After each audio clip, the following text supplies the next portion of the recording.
জুলাই গণ অভ্যুত্থানের ধারাবাহিকতায় 5ই আগস্ট আওয়ামী লীগ ফ্যাসিস্টদের পতন ও ছাত্র জনতার বিজয়ের বর্ষপূর্তি উপলক্ষে সিরাজগঞ্জের বেলিকুচি উপজেলার বরদুল ইউনিয়নের যুবদলের উদ্যোগে বিজয় র্যালি ও গণমিছিল অনুষ্ঠিত হয়েছে।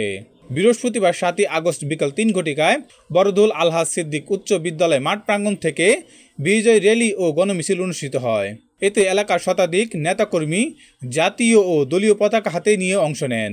বিজয় র্যালিটি বিভিন্ন গুরুত্বপূর্ণ সড়ক প্রদক্ষিণ করে একই স্থানে এসে সংক্ষিপ্ত সমাবেশের মাধ্যমে শেষ হয়।